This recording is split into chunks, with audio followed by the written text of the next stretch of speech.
pessoal, bora começar a semana com mais um Deu Match, o seu manual de influência e empreendedorismo. Eu sou a Manu Carvalho e hoje já adianto que o episódio promete ser uma explosão do quê? De criatividade e empreendedorismo, o que a gente ama, né?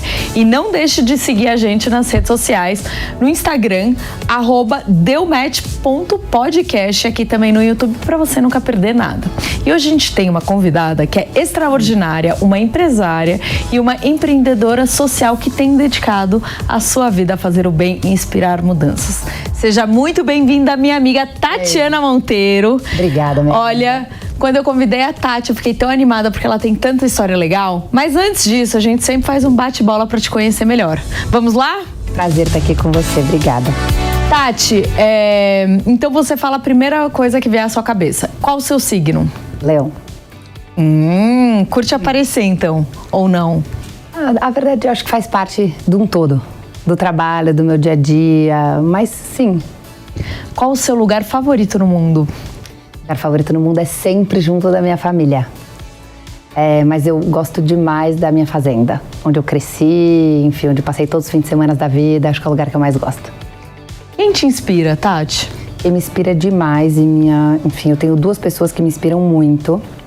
Minha avó paterna, tanto pelo terceiro setor, que ela foi sempre muito inovadora, se formou na primeira turma de mulheres que fizeram São Francisco. Uau! E super mãe, ela foi, enfim, sempre, sabe aquele pacote completo, aquela mega matriarca e tudo, então pra mim é uma referência. E minha sogra, uma mulher forte, super educadora, que deu conta também de tudo, é uma inspiração, uma referência. Enfim, são as duas pessoas que me inspiram muito no meu dia a dia. Uma frase que reflete a sua filosofia de vida. Olha, a minha filosofia é: se você quiser ir rápido, vá sozinho. Se você quiser ir longe, vá em grupo. Que é exatamente o que significa o meu trabalho todo que eu vou contar aqui. Quando você se olha no espelho, o que você vê? Eu vejo uma mulher forte, que adora um desafio e feliz com as minhas escolhas, como eu escolhi levar a vida, sabe? E muito verdadeira com o meu propósito. Qual é o seu maior sonho? Meu maior sonho de vida já realizado é minha família. Minhas filhas é o meu maior sonho, certeza. Como que você gostaria de ser lembrada no futuro? Eu acho de uma pessoa que fez o bem, que cuidou, que deu amor e que fez o bem pelo próximo. Tati, terminando essa parte do nosso podcast, agora eu quero conhecer um pouco mais sobre a sua trajetória. Desde cedo você estava envolvido no terceiro setor, inclusive que é algo que você já faz e você contou sua avó. E aí eu queria entender como que você iniciou e como é que isso te motivou, porque assim, o que eu sinto é que tem muita gente que tem dúvida, como começo? Para onde que eu vou? E aí, como é que você pode inspirar as pessoas com a sua história? Bom, eu comecei muito pequenininha, a vida inteira já, desde vendendo rifa, com 8 anos de idade. Eu venho de uma família onde o ser sempre foi muito mais importante que o ter. Meus avós dos dois lados, paternos e maternos, sempre tiveram muito ligado ao terceiro setor. Então sempre eu tive essa referência de avós e de pais. Durante a minha vida toda eu fui conselheira de ONGs, trabalhei como voluntária, desde cantar para velhinhos, idosos no final do ano em asilos, Sim. até distribuir brinquedos. Canta? Não, mas tipo coral, sabe? Eu já ia falar outra coisa. Eu amaria cantar, só que não, sou cantora de chuveiro. Só que com muitas pessoas, né? Enfim, fica diferente, por um bem maior. Então, assim, eu acho que o que é importante é começar. E não importa se você está ajudando uma pessoa ou muitas pessoas, sabe? O importante é fazer o bem e começar da maneira como lhe for possível. E nem sempre é começar com recurso. Nem sempre todo mundo pode doar dinheiro, né? Então, tem vezes que você... Doa seu tempo. Doa seu tempo fazendo o que você faz de melhor. Pode ser uma planilha, pode ser uma marmita para um voluntário que está indo trabalhar na rua, pode ser tirando foto de uma ação que precisa ser documentada para divulgar no Instagram. Enfim, tem milhares de formatos para você começar a ajudar o próximo, sabe? E uma das coisas que eu tava vendo é que você tem essa parte do empreendedorismo há muito tempo, né? Com 14 anos você importava produtos da Índia e você já trouxe a La Perla. Então eu queria que, além disso, você contasse um pouco da sua trajetória profissional, porque as duas andam muito juntas. Andam muito juntas. Eu comecei, na verdade, sempre adorei vendas. Então, com 12 anos, eu já fazia bico em lojas de filhas de amiga da mãe, sabe? Total. Lene, Mixer, da Tia Rita, enfim, eu sempre ela fazia os bicos que eu adorava no final do ano. Com 14 anos, tinha aquela novela Caminho das Índias e tava na moda as coisas indianas. A minha tia trouxe uma representação da Índia de pashminas, almofadas, cerâmicas. Você já foi pra Índia? Já fui, mas ela falou pra mim, olha, eu quero essa representação que você ajude a vender. Tá. E tudo. Eu falei, bom, tudo bem, mas como que vou, por onde vou começar, enfim. Total. Comecei a pensar, primeiro trazia grupos de amigas da mãe para poder fazer venda, bazar e também saía da escola do Porto Seguro, de uniforme com motorista e ia vender nas lojas.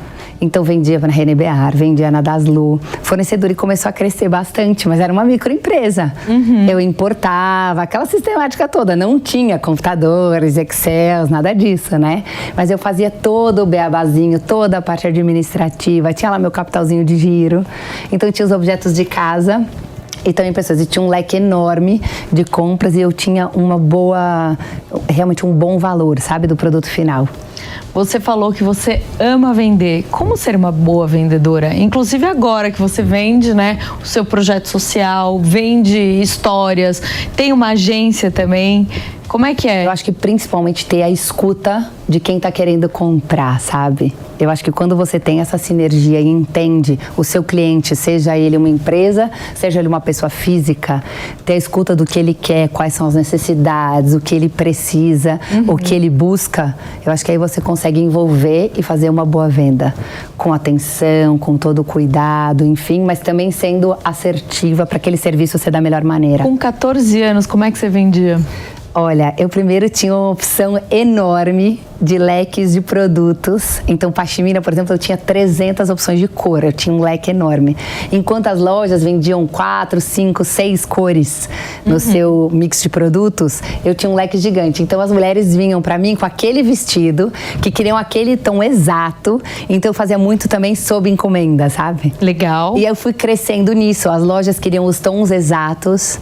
Eu tinha um leque enorme de opções. E acho que eu fui também ganhando escala com isso. Trazia rápido e eu ganhava menos do que um markup normal, sabe? Porque eu queria ganhar na quantidade.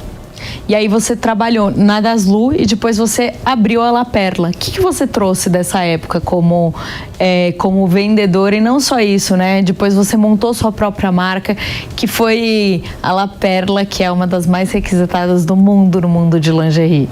Sim, a verdade é assim, a Daslu me traz assim memórias e um aprendizado inesquecível numa época, principalmente onde ela reinava muito única, né? Foi meu único emprego, mesmo fixo, dos 18 aos 21 anos.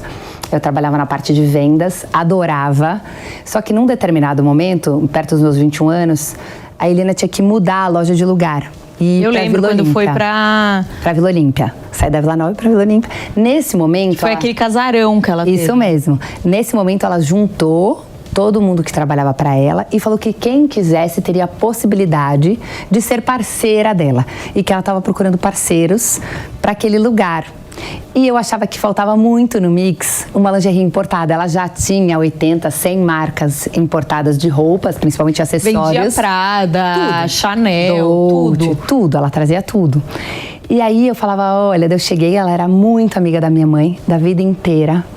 Dos meus pais, eles como casal eram amigos dos meus pais da vida toda. Eu falei, tia Eliana, se eu conseguir a representação de uma lingerie importada da La Perla, eu consigo ter um cantinho na Daslu Nova. Isso com 21 anos? Com 21. Você foi a franqueada mais jovem? A franqueada mais jovem no mundo deles. E aí ela falou, tudo bem, se você conseguir a representação... É seu. O ponto é seu. Como é que você arranjou a representação? O meu avô, pai do meu pai, era do conselho de algumas empresas de fora E aí eu pedi para ele uma ajuda para poder chegar no jurídico da La Perla, porque eu não sabia nem como chegar. Total. Lá. Que muitas vezes a gente não sabe, né? Exato. Aí ele e meu pai me ajudaram a chegar no jurídico da La Perla. Por acaso, eram de outras empresas italianas que também estavam no Brasil e que tinham contato com meu avô, a Pirelli, a Fiat e tudo. E daí me apresentei. Só que, no momento de negociar e tudo, eles me jogaram lá e falaram, agora é com você, né? Você que tem que convencer, se vender, falar o que você vai fazer. Total. Não tá mais sob as nossas asas, não é mesmo? Vai lá e mostra o que você pode. E como é que você se apresentou? Olha, eu falei... Porque numa época que você tem 20 anos, desculpa te cortar, é muito difícil você falar em business plan, em crescimento, até porque você não tem a maturidade de negócio ou expertise de empreender para já chegar, né? Total. Eu falei nas possibilidades que eu acreditava de venda, principalmente de acordo com o ticket médio do que eu sabia. Pela Daslu, de como eram as vendas, o que aquilo representava. Claro que tá no lugar que era o mais disputado no Brasil fazia toda a diferença para o meu novo negócio. Total. Né? Então, estar dentro da Daslu, ter uma carta de referência que se você conseguir a franquia, você vai ter um espaço dentro daquele lugar que era tão disputado também. Assim, foi realmente um plus muito importante. Ter o capital de giro, poder fazer todas as exigências que uma marca importada exige. E, enfim, falei toda da minha força de vontade, do que eu acreditava como marketing, como a Daslu trabalhava, porque ela foi a percussora das influenciadoras, né? Sim, total. Todas as vendedoras, exato. Nós éramos as influenciadoras da época, né? Então, falei todo como era a comunicação, falei já 1000 ideias como eu pensava em trabalhar a marca. E aí eu consegui o contrato de representação deles no Brasil. E aí, você saiu do mundo da moda e foi para uma agência de eventos e entretenimento que é a Multicase. Isso. Como é que foi você sair do mundo da moda e ir para um outro nicho completamente diferente? A verdade foi também paralelo, tá? Eu fiquei 15 anos com La Perla e vendi La Perla faz 7 anos, 7 para 6 anos, tá? A agência começou há mais de 10. Então, eu cheguei há alguns anos a ter os dois, a ser sócia dos dois. Foi uma circunstância, eu tenho 4 sócios e eles queriam uma mulher para completar a sociedade, que tivesse um perfil diferente do deles, que viesse para compor a agência. E eu desde o começo expliquei para eles que o meu core business no momento era La Perla, eram minhas lojas, que eu não tinha sócio e tudo, mas que eu tinha ali muito a agregar, estava super disposta, não tinha filhos e tal. E aí eles toparam. Eu não faço parte do dia a dia, sabe? Eu contribuo muito, trago clientes, faço várias pontes, sei do geral, mas eu não faço parte do operacional diário. Então a gente fez esse deal já desde o começo e já estamos assim há 11 anos. E aí, durante a pandemia, foi quando você teve esse passo gigantesco no terceiro setor. E aí eu queria muito que a gente entrasse nesse assunto, porque, Tati, você é uma inspiração para nós mulheres, assim, sobre como fazer a diferença e ainda que você não precisa parar sua vida para fazer a diferença, que eu acho que isso é o mais incrível. Você contribui para que tudo faça diferença, né? Olha, no começo da pandemia, com 15 dias, montamos um grupo de WhatsApp. Eu, minha irmã e a gente... A Tune, mas a Marcela no começo, muito fortemente. A gente achou que os recursos iam ficar parados. Tem 2 irmãs, então? 2 irmãs do primeiro casamento. E do segundo casamento tem um casal. Somos em 5. Mas eles têm bastante diferença de idade, 20 e 18. A gente achou que o recurso ia ficar parado no eixo Rio-São Paulo. A gente montou um grande grupo de WhatsApp, chamamos amigos de outros estados, empreendedores sociais, gente que tem ONG, enfim. Peguei os clientes da agência que de repente iam estar com seus produtos indo vencer ou que queriam doar de alguma maneira e unimos as pontas e fomos distribuindo. Cesta básica, EPIs, enfim, durante o ano. Depois a gente começou a crescer e foi chamada para algumas causas de urgência. Começamos com o Pantanal, depois fomos para o oxigênio no Amazonas, no final desse primeiro ano. Mas só colocando que o Movimento União BR, ele é apartidário. Tá. E ele capta da iniciativa privada, então só com recurso privado. E a gente acredita no poder e na força dessa rede de ONGs que trabalham com a gente. Hoje são 13 mil ONGs nesses 3 anos e meio então de trabalho. É uma intermediária entre as marcas e as ONGs. Então você entende mais ou menos o que uma ONG precisa e vai atrás da marca, é isso? Mais ou menos, porque o que acontece? No começo foi um pouco isso, e depois a gente mudou para sanar emergências e atuar nelas. Então, vou dar um exemplo. Agora no Rio Grande do Sul, a gente tem 9 ONGs na nossa base, a gente atua com assistencial e legado. Então, a gente entende que precisa distribuir alimentos, colchões, fogão, geladeira, enfim, produtos de limpeza e tal, e deixar um legado para a região. Então, a gente conversa com todas as cadeiras, independente de partido político, para deixar um legado. Então, para o Rio Grande do Sul, por exemplo, é a parte de habitação e a reforma de escolas. Vão voltar 6 mil alunos a estudarem nas escolas que a gente vai reformar. As ONGs ajudam a gente nesse last mile, nessa última milha na entrega e na validação de quem já faz um trabalho lindo na ponta, sabe? É essa união de forças que a gente acredita, que ninguém faz nada sozinho. E é só por conta delas que a gente também consegue chegar mais longe. Mas a gente também teve uma atuação muito forte na parte de saúde na pandemia. Você não tem um nicho específico, então, que você... São como urgências. Entendi. É como urgências. Então, na pandemia, por exemplo, a gente abasteceu 500 hospitais com equipamentos e insumos. Tá. A gente não dá dinheiro para ninguém, nem para ONG, nem para o sistema público. Então, a gente dá o que precisa. Entendi. As usinas de oxigênio, por exemplo, ficam de 20 a 30 anos nos hospitais do Amazonas. A gente abasteceu 36 hospitais deles. A gente entregou o maior centro de reabilitação pós-Covid no Rio de Janeiro, no nosso maior hospital público do país. É o nosso hospital referência, sabe? É o Ronaldo Gazola. Então ficou um legado para lá também. O hospital segue funcionando, o centro de reabilitação, para outras especialidades que hoje em dia que não atuam mais no Covid, mas que estão lá para serem atendidos. E agora você também está começando uma campanha com Israel. Também vamos começar agora uma campanha. Você está não para só no Brasil, mas vocês estão indo para fora. Que incrível isso, né, Tati? Estamos indo para fora, linda. Muito bom mesmo. Assim, é muito bom saber que a gente pode ajudar a salvar mais vidas, né? E tá em outros territórios. Ano passado a gente fez um hub na Romênia, na divisa com a Ucrânia. Mandamos 5 embarques para lá. Só uma pausa, assim. Desculpa a ingenuidade, mas como é que você chega lá fora? Porque aqui é um pouco mais fácil, porque você conhece as pessoas, né? Tipo, sei lá, do Rio de Janeiro, você fala, eu quero falar com o prefeito e quero poder ajudar os hospitais. É um pouco mais fácil. Agora, sair do Brasil é difícil.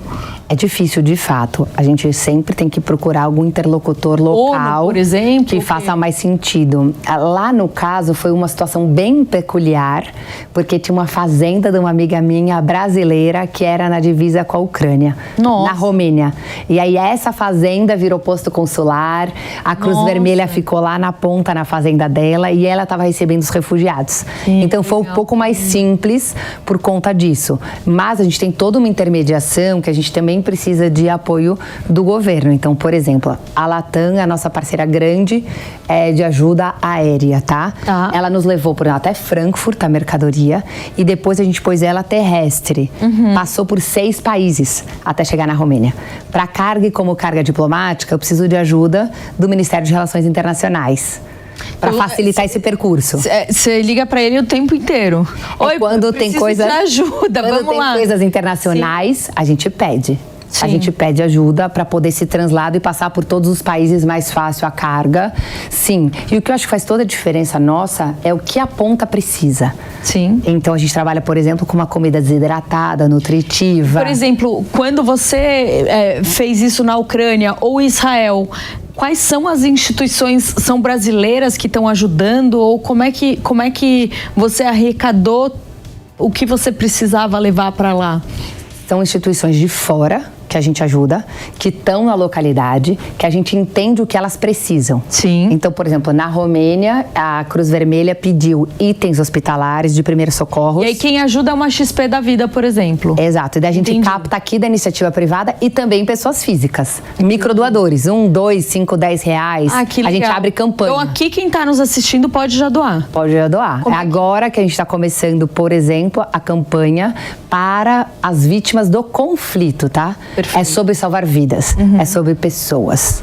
A nossa campanha é para isso. A gente tem tanto para abastecer 3 hospitais, quanto algumas ONGs locais também os pedidos.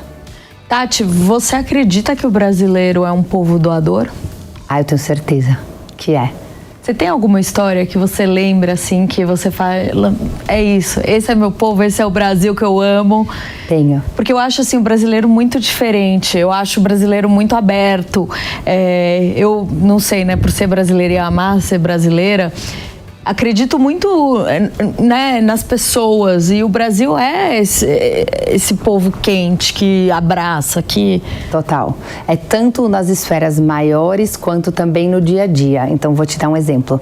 A gente fez aí 20 catástrofes nos últimos 2 anos de urgência. Bahia, Minas, Pernambuco, Petrópolis, São Sebastião, estamos agora no Rio Grande do Sul. Olha, na Bahia foi um dos meus maiores exemplos de contribuição e do quanto as pessoas têm que entender que a microdoação faz a diferença. A gente captou 10 milhões de 1, 2 e 5 reais. Não é maravilhoso? Nossa, maravilhoso. Assim, quer dizer que as coisas, tipo, as pessoas estão olhando. Foram 36 escolas reformadas, sabe? Nossa. Então, assim, é muito lindo ver que não importa qual é o valor, sabe? É essa união de forças. É sobre isso. Eu tô arrepiada. Enfim, na terça passada eu tava com a Tati, né? E ela me contando várias histórias, eu ficava arrepiada o tempo inteiro. Mas pra você deve ser muito maluco você conseguir mudar a vida de tantas pessoas, né, Tati? A verdade, eu acredito até que eu nem tenho a noção de quantas pessoas são impactadas com essa ponta. Porque são muitas estratégias, muita doação, muito trabalho, muito esforço. Eu viajo bastante para estar em contato com a ponta, eu recebo muito depoimento, eu recebo muita mensagem por direct de agradecimento. Mas muitas vezes eu não tenho essa grandiosidade. São 26 milhões de pessoas apoiadas na ponta até agora. 26 milhões de pessoas que vocês ajudam. E que foram apoiadas de alguma maneira, né? Sim. E tem coisas também intangíveis. Que não são só no Brasil, né? Exato. Por exemplo, o que você estava me contando. Em Israel, vocês fizeram como se fosse um pozinho com água para vocês mandarem as comidas para eles, não foram? Isso, nós vamos fazer agora, né? Que tá indo. Exato. Vai mas vai uma mistura, é uma sopa e risoto que a gente usa, essa comida desidratada nutritiva. Com proteína também, como se fosse um miojo, sabe? É que só mistura com água. É para essa coisa da emergência. A gente usa tanto aqui, quando acontece uma catástrofe, porque as pessoas têm que entender que não adianta dar uma cesta básica para quem não tem fogão, para quem não tem talher. Naquele momento. Não é a solução a longo prazo, sabe? É para esse curto prazo. E ela aguenta 1 ano fora da geladeira. Ela, assim, em um pallet vai 30 mil refeições. Então é muito assertiva porque precisa, sabe? Você joga em 2 porta-malas de 1.200 e manda para um lugar atingido pela chuva, é muito efetivo. Você sabe que eu, enfim, sou uma pessoa que gosto de doar e gosto de doar meu tempo também. E recentemente eu estive com pessoas em situação de rua, né? E muita gente não sabe, mas acha que só doar a comida é importante. E no caso, eles precisam de escova de dente, mods, então, né, absorvente. Então... cobertor, tem milhares de necessidades, né, de um todo que as pessoas nem imaginam. As pessoas acham que é comida apenas e é isso. Então, é muito legal que as pessoas tenham mais consciência e que a gente está entrando numa geração que tem mais consciência, você não acha? Totalmente, mudou todo. Eles querem empresas que fazem o bem sim. Total. Que olham para o próximo, que pouco poluem, que fazem uma reciclagem importante, que tenham diferença, sabe? Se aquele produto tem uma inserção de uma ONG que faz algum tipo, enfim, faz uma roupa, então usa uma ONG como uma confecção, tá ajudando de alguma maneira o lugar onde ela está inserida, sabe, o polo onde ela está inserida. Essa geração faz toda a diferença. Quais que são os seus próximos passos, Tati? Eu ia falar qual é o seu sonho, mas acho que o sonho já está realizando, né? O sonho já está realizando. Os próximos passos, eles têm acontecido naturalmente, sabe? Sem muito pensar, muita coisa para esses 3 anos e meio. Mas eu sinto que ter mais ações internacionais e também vir mais ajuda de fora, colocar o holofote no nosso Brasil, sabe? Com mais ajuda de fora, é o que também tem começado a acontecer com a gente. A gente vendeu o nosso Brasil para outras pessoas poderem apoiar e não só as empresas nacionais. Você também foi recentemente destaque na Forbes Brasil. É um reconhecimento incrível e eu acho que seria muito incrível você também falar sobre o papel das mulheres hoje em posições de liderança nesse cenário empresarial e social. Eu acho que primeiro a gente acreditar e dar o exemplo de que a mulher pode ser o que ela quiser, né? A mulher pode sair daquela caixa, a mulher pode ir para outros territórios, né? Sair daquelas gavetas, ir atrás dos seus sonhos, sejam eles de qualquer tamanho, e buscar o que lhe faz feliz, não é? Não importa qual o formato, para você pode ser uma coisa, para mim outra, mas não terem medo e saber que a gente consegue e pode tudo, não é mesmo? Com certeza.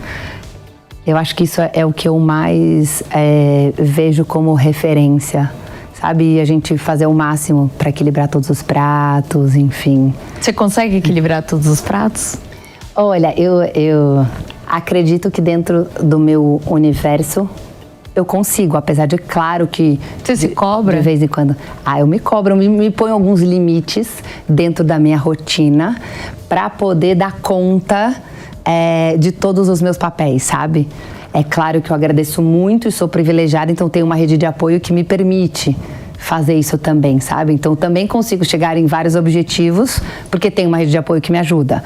Mas eu tenho ali uma rotina de saúde de manhã, mas eu acordo, arrumo todos os dias minhas filhas para ir para a escola, aí vou fazer o meu exercício, a minha oração, o que é importante para mim, para eu amanhecer já diferente. Total. Daí eu trabalho, mas todos os dias eu pego minhas filhas na escola, tento não ter reuniões entre 5 e 8, mas é um corte que eu pus para mim mesma, porque eu gosto de dedicar à família e consigo. Então, eu tô ali numa aula de natação, eu tô coordenando por celular, enfim. Mas eu também faço da minha rotina uma rotina prática e efetiva.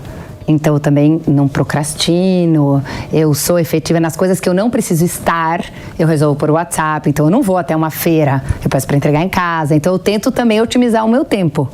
Bastante, eu sou bem efetiva para também conseguir dar conta, sabe? Total. Tati, você inspira suas filhas a também irem e participarem? Sim, elas fazem parte. Quantos anos elas têm? Elas têm, uma tem 8,5, quase 9, a outra tem 10. Elas têm um pouquinho de diferença, são quase gêmeas. Eu faço questão, eu mostro todo o meu trabalho, faço elas participarem de um todo. Elas, por exemplo, têm uma empresa que chama Coração Feliz, uma microempresa. Elas fazem brownie e biscoito. Eu amo, elas são iguaizinhas da mãe. E elas compram cesta básica. E elas entregam, enfim, então assim, tá na festa junina, elas fazem, vão pra quermesse da igreja e vendem para aquilo. Elas gostam de saber de tudo o que tá acontecendo, gostam de entender os problemas, sabe? Elas precisam saber do tamanho do privilégio, do quanto elas podem realizar e transformar. Eu acho que quando vem já desde pequena, já cria um mindset diferente, né? Total. Se tem alguma empresa que tá escutando a gente, que conselho que você daria para aquelas que querem começar com alguma ação social, mas não sabe por onde? Porque muita gente, eu vejo isso. Inclusive a própria Carol Celico criou o Dia de Doar, pensando nisso que as pessoas não sabiam. Então ela falou, então eu vou criar esse dia e ajudar as pessoas a ajudar mais instituições. Eu sou conselheira da Fundação Amor Horizontal, da Carol. Eu amo ela. Eu acho que não importa se você começa grande ou pequeno, se você já ajudar uma família do seu entorno, já tá bom. Mas, para os pequenos empreendedores, Começar como pode, de repente, ter uma pessoa perto que pode ajudar fazendo uma coisa de confecção, comprando de alguém que precisa, contrate alguém que esteja precisando para poder fazer as sacolas manualmente, ou algum trabalho e tudo. E também olhar da onde vêm as suas coisas. Se você está ajudando alguma região que precisa, você pode ajudar de diversas maneiras, sabe? Pondo para junto da sua empresa. E não necessariamente você vai conseguir transformar muitas coisas, mas não importa, se você fazer a diferença já em poucas famílias, já tá de bom tamanho, né?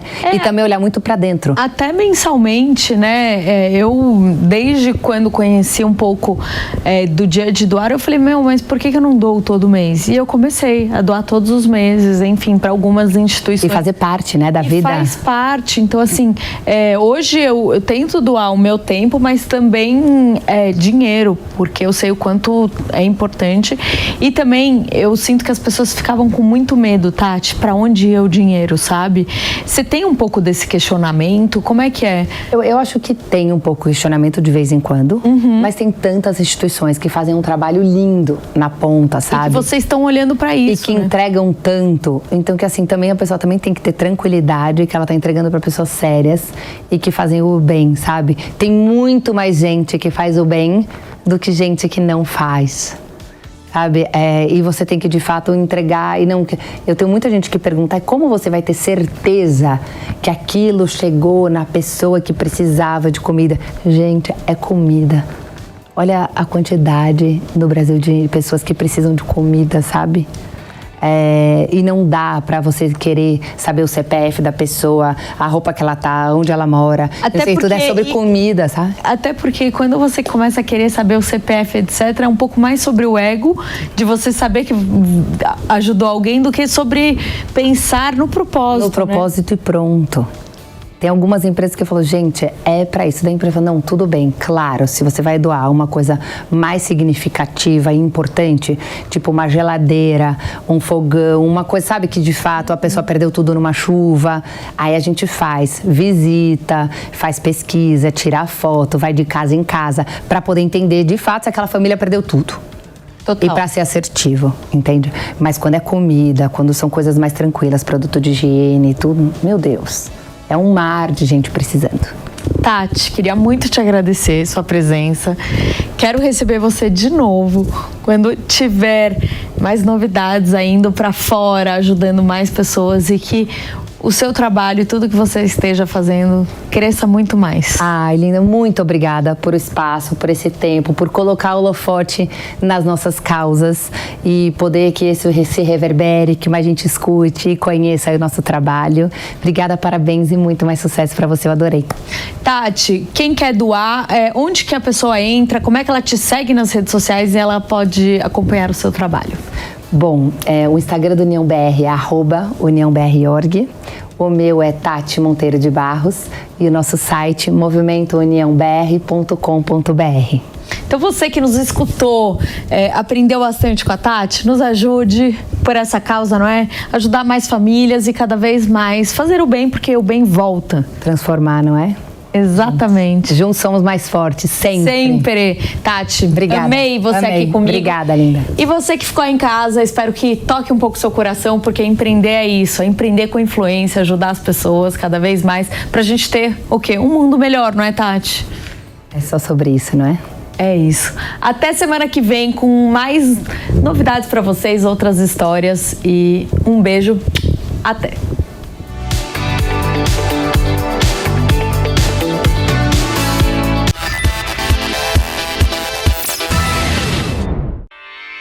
Realização Jovem Pan News.